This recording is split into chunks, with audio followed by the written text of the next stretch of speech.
మనము ప్రయత్న గ్రంథం 12వ అధ్యాయంలో నుండి కొన్ని విషయాలు మనం ధ్యానం చేద్దాం. మన ధ్యాన భాగంగా ప్రయత్న గ్రంథం 12వ అధ్యాయం మొదటి వచనం నుండి 6వ వచనం వరకు నేను చదువుతాను, గమనించండి. అప్పుడు పరలోకమందు ఒక గొప్ప సూచన కనబడెను. అదేదనగా సూర్యుని ధరించుకొనిన ఒక స్త్రీ, ఆమె పాదముల క్రింద చంద్రుడును శిరస్సు మీద 12 నక్షత్రముల కిరీటమును ఉండెను. ఆమె గర్భిణి అయి ప్రసవవేదన పడుచు ఆ నొప్పులకు కేకలు వేయుచుండెను. అంతటా పరలోకమందు ఇంకొక సూచన కనబడెను. ఇదిగో ఎర్రని మహాఘట సర్పము, దానికి 7 తలలును 10 కొమ్ములను ఉండెను. దాని తలల మీద 7 కిరీటములుండెను. దాని తోక ఆకాశ నక్షత్రములలో 3వ భాగము నీడ్చి వాటిని భూమి మీద పడవేశాను. కననై ఉన్న ఆ స్త్రీ కనగానే ఆమె శిశువును మృంగివేయవలనని ఆ ఘటసర్పము స్త్రీ ఎదుట నిలుచుండెను.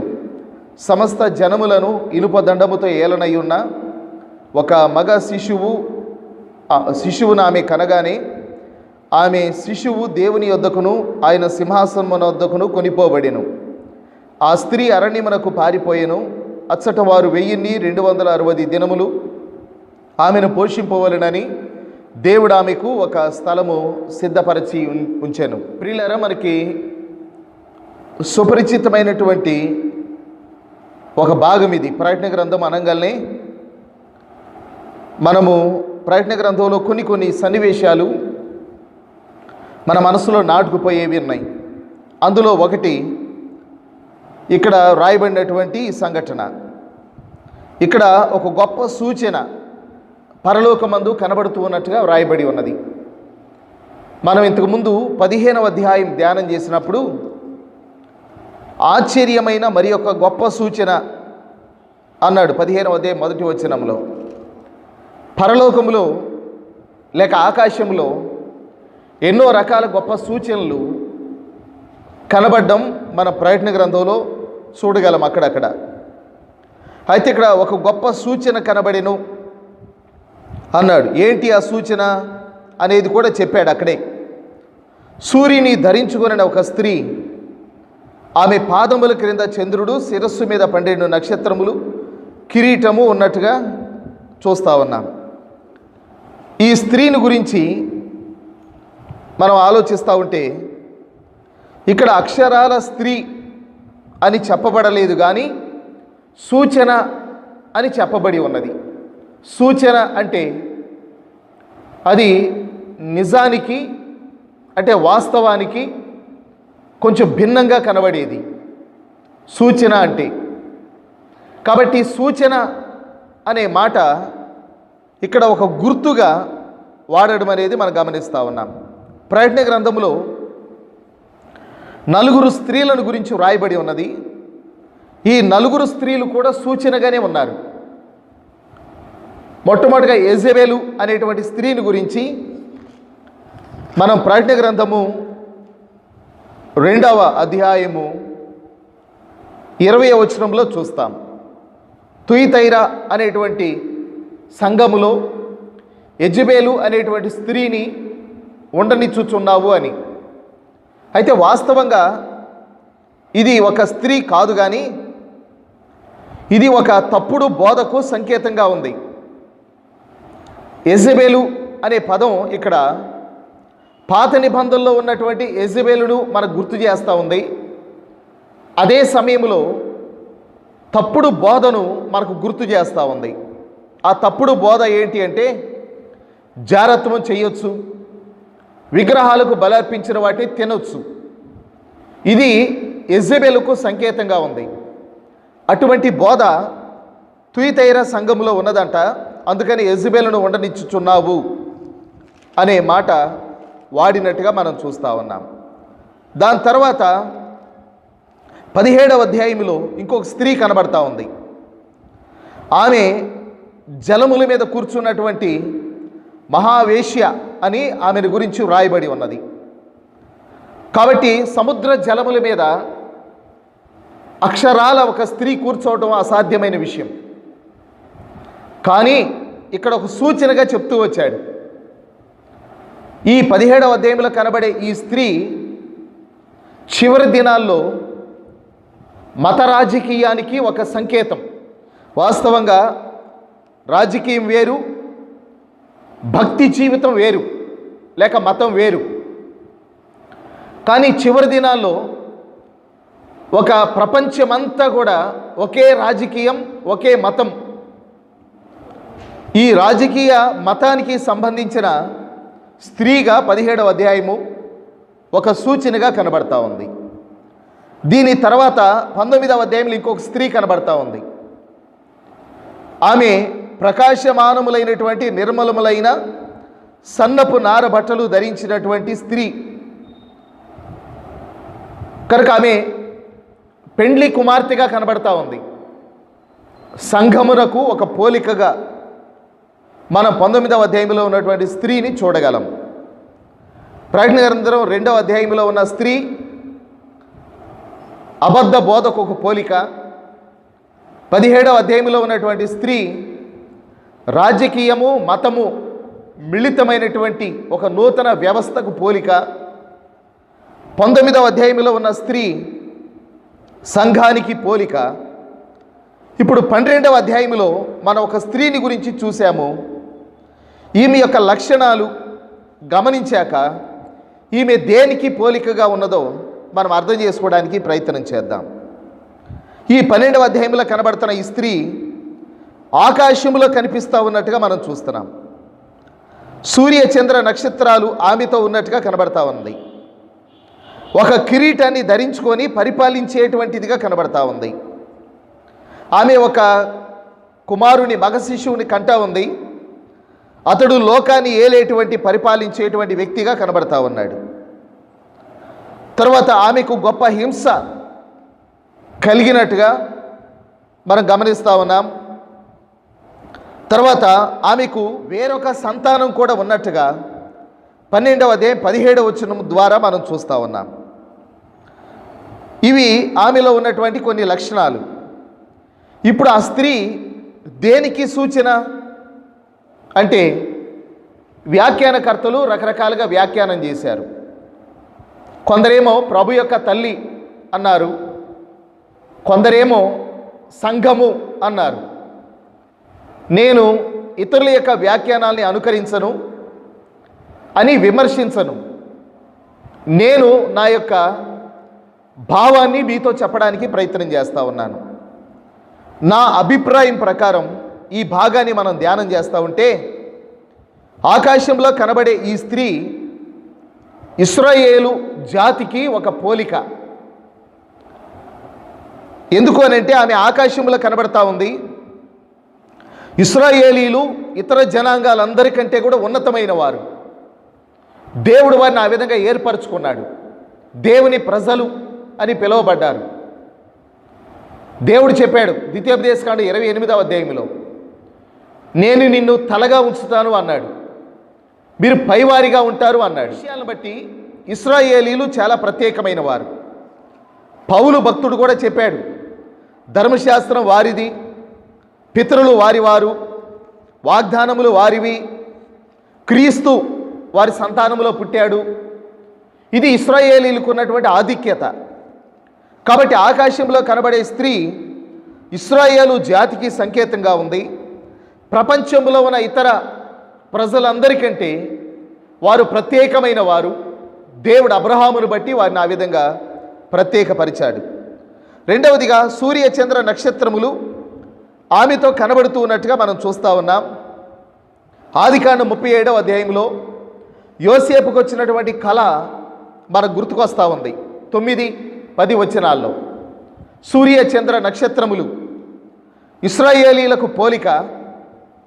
కాబట్టి వారు యోసేపునకు సాష్టాంగపడిన విధానం ఇవన్నీ గమనిస్తూ ఉంటే ఆమె ఇశ్రాయేలు జాతికి ఒక సంకేతంగా కనబడతా ఉంది. తర్వాత ఆమె కిరీటమును ధరించుకున్నట్టుగా మనం చూస్తూ ఉన్నాం. చివరి దినాల్లో అంటే 1000 ఏండ్ల పాలనలో 12 గోత్రముల వారిని అపోస్తులు పరిపాలించేటువంటి విధానానికి అదొక పోలిక. తర్వాత ఆమెకు గొప్ప హింస కలిగినట్టుగా చూస్తూ ఉన్నాం. చివరి దినాల్లో యుగాంతానికి ముందు ఇశ్రాయేలీలకు అటువంటి శ్రమలు, హింసలు కలుగుతాయి. మనం 12వ అధ్యాయము 6వ వచనములో ఆ స్త్రీ అరణ్యమునకు పారిపోయెను, అచ్చట వారు 1260 దినములు ఆమెను పోషింపవలెనని దేవుడు ఆమెకు ఒక స్థలము సిద్ధపరిచెను అనే మాటను బట్టి ఆమెకు భయంకరమైన హింస కలిగినప్పుడు అరణ్యానికి పారిపోయి దాక్కున్నట్టుగా ఇశ్రాయేలు జాతిని గురించి ఆ మాటలు వ్రాయబడ్డాయి. 13వ వచనము నుండి 15వ వచనం వరకు అదే అధ్యాయంలో, కావున ఆ స్త్రీ ప్రవాహమునకు కొట్టుకొని పోవలనని ఆ సర్పము తన నోట నుండి నీళ్లు నదీ ప్రవాహముగా ఆమె వెనుక వెళ్ళగ్రక్కెను గాని భూమి ఆ స్త్రీకి సహకారి అయి తను నోరు తెరచి ఆ ఘట సర్పము తన నోట నుండి గ్రక్కిన ప్రవాహమును మృంగివేసెను. అందుచేత ఆ ఘట సర్పము ఆగ్రహము తెచ్చుకొని దేవుని ఆజ్ఞలు గైకొనుచు యేసును గురించి సాక్ష్యం ఇచ్చుచూ ఉన్న వారైన ఆమె సంతానములో శేషించిన వారితో యుద్ధము చేయుటకై బయలు వెడలి సముద్ర తీరమున నిలిచెను. దాన్ని బట్టి యుగాంతములో చివరి దినాల్లో ఇశ్రాయేలీలకు కలిగే సాతాను వలన కలిగే హింస చాలా గొప్పదిగా మనకు కనబడతా ఉంది. బైబిల్లో పాత నిబంధన గ్రంథంలో 2-3 సందర్భాల్లో ఇశ్రాయేలీలు చివరి దినాలు ఎదుర్కొనేటువంటి హింసను గురించి ప్రస్తావించబడింది. ఇర్మియా గ్రంథం 30వ అధ్యాయము 7 నుండి 9 వచనాలు. అయ్యో, ఎంత భయంకరమైన దినము! అట్టి దినము మరి ఒకటి కాదు, అది యాకోబు సంతతి వారికి ఆపద తెచ్చు దినము. అయినను వారు దానిలో పడకుండా రక్షింపబడుదురు. ఆ 12వ అధ్యాయం ప్రకటన గ్రంథంలో ఇశ్రాయేలీలకు ఆ మహాఘట సర్పం అనబడిన సాతాను వలన గొప్ప హింస రావడం, అయితే దేవుడు వారిని కాపాడడం మనం ఇర్మియా గ్రంథం 30వ అధ్యాయము 7వ వచనంలో ప్రవచనాన్ని చూస్తూ ఉన్నాం. 8వ వచనం, సైన్యములకు అధిపతియగు యెహోవా ఇలాగూ సెలవిచ్చుచున్నాడు, నీకున్న కాడి నీ మెడ నుండకుండా ఆ దినమున నేను దాన్ని విరిచి నీ కట్లను తెంపేదను. ఇకను అన్యులు యాకోబు సంతతి వారి చేత దాస్యము చేయించుకొనరు గాని వారు తమ దేవుడైన యెహోవానగు నేను వారి మీద రాజుగా నియమించు దావీదును సేవించుదురు. అంటే మెస్సియాగా యేసు ప్రభును అంగీకరించి వారు ఆ కాడి నుండి విడుదల పొంది వారు అరణ్యములో దాచబడతారనే సంగతి ఇర్మియా గ్రంథం 30వ అధ్యాయంలో ప్రవచనంగా చూస్తూ ఉన్నాం. అదేవిధంగా దానియేలు గ్రంథం 12వ అధ్యాయము 1వ వచనంలో కూడా ఇటువంటి ప్రవచనాన్ని ఒకటి చూడగలం. ఆ కాలమందు నీ జనుల పక్షమున నిలుచునట్టి మహాధిపతియగు మికాయేలు వచ్చును. అప్పుడు నీ జనులు రాజ్యముగా కూడిన కాలం మొదలుకొని ఈ కాలం వరకు ఎన్నటికీ కలుగునంత ఆపద కలుగును. అయితే నీ జనులలో గ్రంథమునందు దాఖలైన వారెవరో వారు తప్పించుకొందురు అని వ్రాయబడిన ప్రకారం ఇశ్రాయేలీలకు మహా ఆపద చివరి దినాల్లో కలుగుతుంది. అయితే ఎవరైతే యేసు ప్రభుని మెస్సియాగా అంగీకరిస్తారో వారు దాచబడతారు అరణ్యములో అనే ప్రవచనాన్ని మనం చూస్తూ ఉంటున్నాం. తర్వాత ఈ ప్రకటన గ్రంథం 12వ అధ్యాయంలో లోకాన్ని ఏలబోయే ఒక మగ శిశువుని ఆమె కంటది అని ఇశ్రాయేలు జనాంగాన్ని గురించి మనం చూస్తూ ఉంటున్నాం. ఆ తర్వాత ఆయన కాక వేరొక సంతానం కూడా ఉన్నారు అని మనం 12వ అధ్యాయం 17వ వచనంలో గమనిస్తూ ఉంటే ఆ మగ శిశువు యేసు ప్రభువేనని, ఆ స్త్రీ ఇశ్రాయేలు జాతి అని, తర్వాత ఇంకా అనేక మంది ఇశ్రాయేలీలు ఆయన తర్వాత మరి వారు రక్షణలోనికి వస్తారు అని ఈ ప్రవచనం యొక్క భావాన్ని మనం గమనిస్తూ ఉంటున్నాం. తర్వాత పాత నిబంధనలో ఇశ్రాయేలు జనాంగం స్త్రీతో పోల్చబడిన సందర్భాలు చాలా ఉన్నాయి. కాబట్టి చాలా సందర్భాల్లో ఇశ్రాయేలు జనాంగం వారి జాతి అంతా కూడా ఒక స్త్రీతో పోల్చబడ్డారు. యెషయా గ్రంథం 54లో 5-6 వచనాల్లో ఆ పోలిక మనం చూడగలం. తర్వాత యెహెజ్కేలు గ్రంథం 16వ అధ్యాయము 32వ వచనంలో కూడా ఆ పోలికను మనం చూడగలం. దానిని బట్టి ఆకాశంలో కనబడే ఈ స్త్రీ ఇశ్రాయేలు జనాంగం అనే విషయం మనకు అర్థమవుతా ఉంది. తర్వాత 12వ అధ్యాయము 2వ వచనములో ఆమె గర్భిణి అయి ప్రసవేదన పడుచు ఆ నొప్పులకు కేకలు వేయిచుండెను అని రాయబడి ఉన్నది. ఇశ్రాయేలు సంతానములో నుండి యేసు ప్రభు పుట్టడానికి గురించిన విషయము, అంటే 2000 సంవత్సరాల క్రితం జరిగిన ఆ సంగతి మరలా ఇక్కడ ప్రస్తావించడం మనం చూడగలుగుతుంటున్నాం. అంటే ప్రకటన గ్రంథంలో జరగబోయే విషయాలే కాదు, గతంలో జరిగిన విషయాలు కూడా అక్కడక్కడ ప్రస్తావించడం అనేది మనం చూడగలం. తర్వాత 13వ వచనములో అంతటా పరలోకమందు ఇంకొక సూచన కనబడెను. ఇదిగో ఎర్రని మహాఘట సర్పం, దానికి 7 తలలు 10 కొమ్ములు ఉండెను అనే మాట మనం గమనిస్తూ ఉంటున్నాం. దాని తలల మీద 7 కిరీటములు ఉండెను అనేటువంటి మాటల్ని మనం చూస్తూ ఉంటే ఈ మహాఘట సర్పం సాతానుడే అనే విషయం మనకు అర్థమవుతుంది. 12వ అధ్యాయము 9వ వచనములో ఆ వివరణ మనం చూడగలం. కాగా సర్వలోకమును మోసపుచ్చుచు అపవాది అనియు సాతాననియు పేరు గల ఆది సర్పమైన ఆ మహాఘట సర్పము పడద్రోయబడెను అన్నాడు. కనుక సాతాను, అపవాది, ఘట సర్పం, ఆది మహాఘట సర్పం అనే పేర్లు సాతానుకున్నాయి. యెషయా గ్రంథం 27వ అధ్యాయము 1వ వచనములో ఇంకొక మాట మనం చూడగలం. యెషయా గ్రంథం 27వ అధ్యాయము 1వ వచనం, ఆ దినమున యెహోవా గట్టిదై గొప్పదై బలమైన తన ఖడ్గము పట్టుకొనును, తీవ్ర సర్పమైన మకరమును వంకర సర్పమైన మకరమును ఆయన దండించును, సముద్రం మీదనున్న మకరమును సంహరించును అన్నాడు. తీవ్ర సర్పం, వంకర సర్పం, సముద్రం మీదనున్న మకరం అని సాతానుకున్నటువంటి పేర్లు ఇక్కడ మనం గమనిస్తూ ఉంటున్నాం. కాబట్టి మహాఘట సర్పం అనే మాట సాతానుడి గురించి వ్రాయబడి ఉన్నది. వీనికి 7 తలలు 10 కొమ్ములు ఉన్నట్టుగా 3వ వచనములో గమనిస్తూ ఉంటున్నాం. 7 తలలు 10 కొమ్ములు. తల జ్ఞానానికి సూచన. బైబిల్లో మనం ఎక్కడ గమనించినా తల అనేటువంటి ఒక గుర్తు మనకు కనబడితే గనక అది జ్ఞానానికి సూచన. కాబట్టి 7 తలలు అంటే సంపూర్ణ జ్ఞానానికి సూచన. సాతానుడు చాలా జ్ఞానం కలిగిన వాడు. ఈ లోకంలో మనుషులతో పోల్చినప్పుడు మనుషులందరిలో జ్ఞానం కలిగిన వాడు సొలొమోను. ఆ తర్వాత ఇంకా మహాజ్ఞాని దేవుడు. అంటే దేవునికి తర్వాత సొలొమోనికి మధ్య జ్ఞానం కలిగిన వారు ఇంకెవరైనా ఉన్నారంటే సాతానుడు. కాబట్టి సాతానుడు చాలా జ్ఞానం కలిగిన వాడు. బైబిల్ గ్రంథంలో యెహెజ్కేలు గ్రంథం 28వ అధ్యాయము 2 నుండి 4 వచనాలు మనం గమనిస్తూ ఉంటే అక్కడ దానియేలు ప్రస్తావన కనబడుతుంది. సొలొమోనేమో లౌకిక జ్ఞానం కలిగిన వాడు, దానియేలేమో ఆధ్యాత్మికమైన జ్ఞానం కలిగిన వాడు. అయితే ఇక్కడ 28వ అధ్యాయము యెహెజ్కేలు గ్రంథం 2 నుండి 4 వచనాలు చూస్తూ ఉంటే నరపుత్రుడా తూరు అధిపతితో ఇలాగూ ప్రకటించుము అన్నాడు. అంటే సాతానుడి గురించి చెప్పబడిన మాట.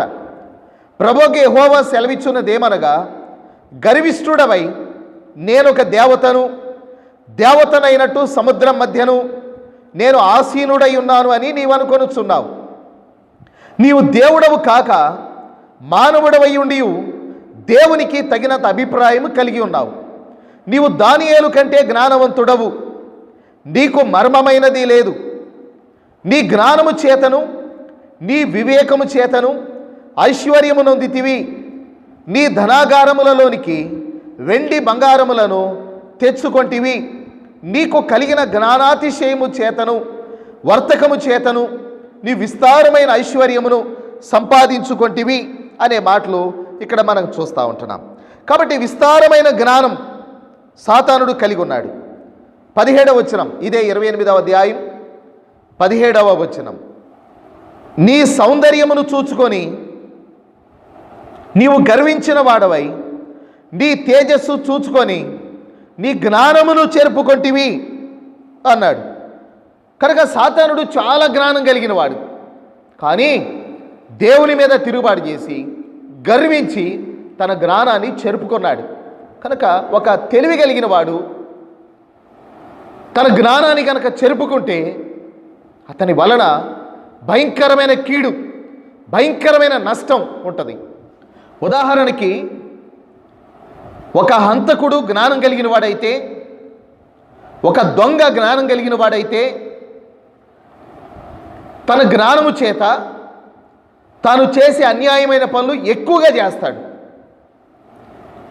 కాబట్టి సాతానుడు మహాజ్ఞానం కలిగిన వాడు, తన జ్ఞానాన్ని చెరుపుకున్నాడు. ఇప్పుడు అదే జ్ఞానము చేత లోకాన్ని పాడు చేయడానికి వాడు పూనుకున్నాడు. కనుక సాతానుడు అనగానే కొంతమంది మనం విచిత్రంగా కొన్ని పదాలు మనం చూస్తూ ఉంటాం. సాతానా పో అనగానే ఒక కోడిని తోలినట్టో కుక్కను తోలినట్టో అనుకుంటారు. వాళ్ళు చాలా తేలిగ్గా తీసుకుంటారు. కానీ బైబిల్ గ్రంథంలో కొన్ని సందర్భాలు, సన్నివేశాలు మనం గమనిస్తూ ఉంటే, యోబు గ్రంథం 1వ అధ్యాయంలో దేవుడు తన దూతలతో కూడా సబదీరి పరలోకంలో ఉండగా సాతానుడు అక్కడికి వెళ్ళి దేవునితో మాట్లాడుతూ ఉన్నాడు. అంటే వాడికున్న ప్రత్యేక కొన్ని అధికారాలు ఉన్నాయి. వాడు జ్ఞానం కలిగిన వాడు, వాడు యుక్తి కలిగిన వాడు, కుయుక్తి కలిగిన వాడు.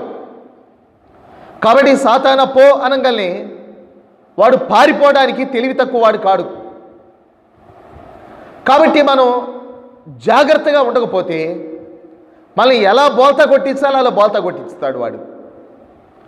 బైబిల్ గ్రంథంలో మనం చూస్తా ఉన్న పౌలు భక్తుడు అన్నాడు కదా, మనం అపవాది యొక్క తంత్రములను ఎరుగని వారము కాము. అపవాది చాలా తంత్రాలు కలిగిన వాడు. ఇలా కాకపోతే అలా, అలా కాకపోతే ఇలా, ఏదో ఒక విధంగా మనల్ని పడవేసి దేవునికి దూరం చేసి నరకానికి తీసుకెళ్ళడానికి వాడు చాలా తంత్రాలు కలిగిన వాడు. మనం వాటిని గుర్తించకపోతే, అజాగ్రత్తగా ఉంటే గనక మన ఊరికినే తొట్టిల్లిపోవడానికి అవకాశం ఉంది. కాబట్టి 7 తలలు కలిగిన వాడు అంటే మహాజ్ఞానం కలిగిన వాడు అనేటువంటి భావాన్ని మనం ఇక్కడ చూస్తూ ఉన్నాం. రెండవదిగా 10 కొమ్ములు, వాటిపైన కిరీటములు ఉన్నట్టుగా ఆ ఘట సర్పాన్ని గురించి మనం గమనిస్తూ ఉంటున్నప్పుడు వాడు అధికారాన్ని పొందిన వాడుగా మనకు కనబడతా ఉన్నాడు. కాబట్టి ఇప్పుడు లోకాన్ని ఏలుతున్న వాడు వాడే. 7 ఏండ్ల శ్రమల కాలంలో సంపూర్ణంగా లోకాన్ని ఏలేటువంటి వాడిగా మనకు కనబడతా ఉన్నాడు.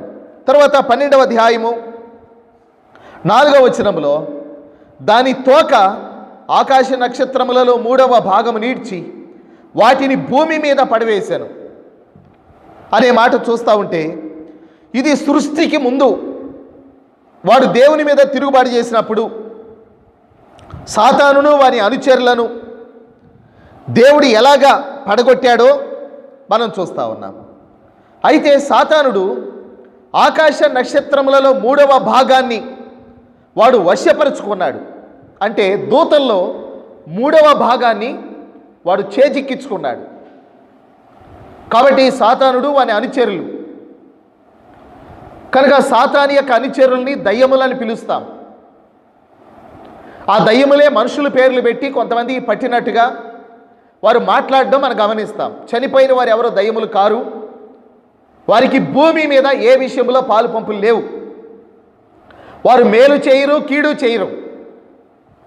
బైబిల్ ఖచ్చితంగా ప్రసంగి గ్రంథంలో ఈ మాట స్పష్టంగా వ్రాయబడి ఉన్నది. ప్రసంగి గ్రంథం 9వ అధ్యాయము 5, 6 వచనాలు. బ్రతికి ఉండు వారు తాము చతురని ఎరుగుదురు, అయితే చచ్చిన వారు ఏమీయూ ఎరుగరు. వారి పేరు మరువబడి ఉన్నది, వారికి ఏ లాభం కలుగదు. వారిక ప్రేమింపరు, పగ పెట్టుకొనరు, అసూయపడరు. సూర్యుని క్రింద జరుగు వాటిలో దేని యందును వారికి ఎప్పటికీ వంతు లేదు. స్పష్టంగా బైబిల్ చెప్తుంది. ధనవంతుడు చనిపోయాడు, పాతాళానికి వెళ్ళిపోయాడు. లాజరు చనిపోయాడు, పరదైష్కి వెళ్ళిపోయాడు. కానీ భూమి మీద చనిపోయిన వారు ఎవరో తిరగరు. సాతానుతో కూడా పడిపోయినటువంటి ఆ దురాత్మల సమూహములు మనుషుల పేర్లు పెట్టుకొని మనిషి బ్రతికున్నప్పుడు ఏం చేశాడో అవన్నీ మనకు గుర్తు చేస్తూ మనల్ని మోసం చేసి మనతో ఆడుకుంటారు తప్ప చనిపోయిన వారు ఎవరో, కాబట్టి వారు దయ్యాలు కారు అనే విషయాన్ని మనం జ్ఞాపం చేసుకుంటారు. అందుకని యేసుప్రభువు వారు కొన్ని దయ్యాల్ని మాట్లాడనేమలేదు, మునిపే విడిచిపెట్టి పొమ్మని ఆజ్ఞాపించాడు. దానికి కారణం అదే. ఎందుకంటే సాతానుడు కానీ వాని అనుచరులు కానీ దయ్యములు కానీ సత్యాన్ని ఎప్పుడూ చెప్పవు. వాడు అబద్ధికుడు, అబద్ధానికి జనకుడు. సాతాను యొక్క అనుచరులు కూడా అంతే. అయితే ఈ సాతానుడు దేవుని మీద తిరుగుబాటు చేసినప్పుడు వానితో పాటు దూతల్లో 3వ వంతు వానికి అనుచరులుగా ఉండి వారు కూడా పడిపోయినట్టుగా మనం చూస్తూ ఉంటున్నాం. ఆ పడిపోయినటువంటి దేవదూతలే దురాత్మలు అనేటువంటి విషయాన్ని మనం జ్ఞాపం చేసుకుంటున్నాం. అయితే సాతానుడు ఇతరులను ప్రభావితము చేసేటువంటి జ్ఞానం కలిగిన వాడు. వానికి ఎంత జ్ఞానం ఉందంటే అప్పటికీ ఇప్పటికీ అనేక మందిని ప్రభావితం చేస్తూనే ఉన్నాడు. దేవుని మాట వినేవారి కంటే సాతానుకు లోబడేవారే అనేక మంది ఉన్నారు. కాబట్టి ఈనాటి ప్రజలను మనం చూస్తే నమ్మిన వారు కొద్దిమంది ఉన్నారు, నమ్మకుండా సాతాను యొక్క వలలో ఉన్నవారు అనేక మంది ఉన్నారు. ఇరుకు మార్గంలో ప్రవేశించి పరలోకానికి వెళ్ళేవారు కొద్దిమందే, విశాల మార్గంలో వెళ్ళిపోతూ సాతాను వెంబడి నరకానికి వెళ్ళేవారు అనేక మంది. కాబట్టి బైబిల్లో కీర్తనల గ్రంథం 73:10 ఆసాపు అన్నాడు కదా, వారి జనము వారి పక్షమున చేరును అన్నట్టుగా ఇప్పటికీ అప్పటికీ సాతానుడు అనేక మందిని తన వశమున ఉంచుకొని వాడు తను వెంబడించేవారిగా చేసుకున్నాడు. కాబట్టి 3వ వంతు దూతల్లో 3వ వంతు పడిపోయారు అంటే వానికి ఇతరులను ప్రభావితము చేసేటువంటి జ్ఞానం ఉన్నది అనే విషయాన్ని జ్ఞాపకం చేసుకుంటున్నాం. యెషయా గ్రంథం 54:15 జనులు గుంపు కూడినను వారు నా వలన కూడరు అని దేవుడు చెప్పాడు. అంటే సాతానుడు అనేకులను గుంపులుగా కూర్చి తన వెంబడి వారు వచ్చేటట్టుగా చేసుకోగలిగిన వాడు. ఎఫెసీ పత్రిక 2:2 అవిధేయులను ప్రేరేపించే ఒక అదృశ్య శక్తి ఉన్నది. ఆ అదృశ్య శక్తియే అనేకులను ప్రేరేపించి గుంపులు గుంపులుగా తను వెంబడించేటువంటి వారిగా సాతానుడు చేసుకున్నాడు. ఈ విషయాలు మనం గమనిస్తూ ఉన్నప్పుడు చివరి దినాల్లో ఈ లోకంలో ఉన్న అనేక మంది రాజులను అధికారులను కూడా వాడు ప్రభావితం చేస్తాడు. ప్రకటన గ్రంథం 16వ అధ్యాయం 14వ వచనంలో అవి సూచనలు చేయునట్టి దయ్యముల ఆత్మలే, అవి సర్వాధికారి అయిన దేవుని మహాదినమున జరుగు యుద్ధమునకు లోకమంతటా ఉన్న రాజులను పోగు చేయవలనని వారి యొద్దకు బయలు వెళ్ళినట్టుగా మనం చూస్తూ ఉన్నాం. హర్మెగిద్దోని యుద్ధానికి అనేక మంది రాజులను ప్రభావితం చేసి పురికొల్పేవాడిగా సాతానుడు మనకు కనబడతా ఉన్నాడు. కాబట్టి అప్పటి నుండి ఇప్పటి వరకు అనేకులను ప్రభావితము చేసేటువంటి జ్ఞానం సాతానుడు కలిగి ఉన్నట్టుగా మనం తర్వాత ప్రకటన గ్రంథం 12వ అధ్యాయం 5వ వచనం సమస్త జనములను ఇనుపదండముతో ఏలనై ఉన్న ఒక మగ శిశువును ఆమె కనగా ఆమె శిశువు దేవుని యొద్దకు ఆయన సింహాసనము వద్దకు కొనిపోబడెను అనే మాట మనం చూస్తూ ఉన్నాం. ప్రియులారా 4వ వచనంలోనేమో ఆ స్త్రీ ఆ శిశువును కనగానే ఆమెను మృంగివేయాలి అని సాతానుడు ఎదురుగా నుంచున్నట్టుగా మనం చూడగలం. యేసు ప్రభు పుట్టినప్పుడు ఆయనను చంపాలి అని హేరోదు ఎలాగ ప్లాన్ చేశాడో హేరోదు వెనక సాతానిక హస్తం ఉన్నట్టుగా మనం చూడగలుగుతుంటున్నాం. నిర్గమకాండంలో 2వ అధ్యాయంలో ఇశ్రాయేలీల్లో ఉన్న చిన్నపిల్లల్ని మగవారిని చంపాలి అని హేరోదు పూనుకున్నప్పుడు హేరోదు వెనక సాతాను హస్తం ఉంది. అలాగనే ఎస్తేరు గ్రంథంలో యూదులందరినీ సంహరించాలి అనేటువంటి కుట్ర హామాను చేసినప్పుడు హామాను వెనక సాతానిక హస్తం ఉంది. అలాగనే యేసు ప్రభు పుట్టినప్పుడు ఆయన పుట్టినప్పుడు యేసు ప్రభుని చంపాలి అనుకోవడంలో హేరోదు వెనక సాతానిక హస్తం ఉన్నట్టుగా వాక్యం ద్వారా మనం చూస్తూ ఉన్నాం. అయితే సమస్త జనములను ఇనుపదండముతో ఏలనై ఉన్న ఒక మగ శిశువును ఆమె కనగా ఆమె శిశువు దేవుని యొద్దకు ఆయన సింహాసనం వద్దకు కొనిపోబడినట్టుగా మనం చూస్తూ ఉంటున్నాం. కాబట్టి సాతానుడు యేసు ప్రభుని బాల్యంలోనే సంహరించాలనుకున్నాడు. అది సాధ్యపడలేదు. ఆయన సమాజ మందిరాల్లో బోధిస్తూ ఉన్నప్పుడు శాస్త్రులు పరిచయులు ఆయనను కొండపేటు వరకు తీసుకెళ్ళి అక్కడి నుంచి నెట్టి చంపేయాలనుకున్నారు. అది కూడా కుదరలేదు. సమయం వచ్చినప్పుడు తను తాను ఆయన అప్పగించుకున్నాడు, శిలువ మరణాన్ని పొందాడు. 3వ దినం తిరిగి లేచాడు, ఆరోహణమై వెళ్ళాడు, తండ్రి కుడిపార్శ్వమున సింహాసనం మీద ఆసీనుడై ఉన్నాడు అని 5వ వచనము ద్వారా మనం చూడగలుగుతుంటున్నాం. తర్వాత ఆయన ఇనుపదండముతో ఏలేటువంటి ఒక రాజుగా మనకు కనబడతా ఉన్నాడు. 1000 ఏళ్ల పరిపాలనలో చేసే పనిని గురించి అది ప్రస్తావిస్తూ ఉంది. 6వ వచనంలో మనం చూస్తూ ఉంటే, ఆ స్త్రీ అరణ్యములకు పారిపోయెను. 7 ఏళ్ల శ్రమల కాలములో మొదటి 3.5 సంవత్సరములు ఇశ్రాయేలీలు క్రీస్తు విరోధిని వెంబడిస్తారు తెలియకుండా. తర్వాత అర్థమైద్ది, ఈయన మెస్సియా కాదు, క్రీస్తు విరోధి. వాడు దేవాలయంలో కూర్చొని నేనే దేవుణ్ణి ఎప్పుడైతే అంటాడో వాళ్ళకి అర్థమైద్ది వాడు క్రీస్తు విరోధి అని. అక్కడి నుండి ఆ 3.5 సంవత్సరాలు గడిచిన తర్వాత వారు అరణ్యానికి పారిపోతారు. మిగతా 3.5 సంవత్సరాలు మహాశ్రమల కాలంలో దేవుని చేత వారు దాచబడతారు అని మనం 6వ వచనము ద్వారా చూస్తూ ఉన్నాం. ఆ స్త్రీ అరణ్యమునకు పారిపోయాను.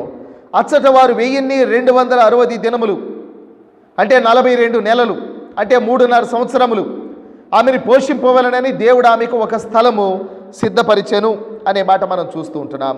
121వ కీర్తన 4వ చరణం బైబిల్ చెప్తుంది కదా, ఇశ్రాయేలును కాపాడువాడు కునుకడు నిద్రపోడు అనే మాట. 7 ఏళ్ల శ్రమల కాలంలో మొదటి 3.5 సంవత్సరాలు వారు మోసపోతారు. ఆ తర్వాత అర్థమైద్ది, యేసు ప్రభుని మెస్సియాగా అంగీకరిస్తారు.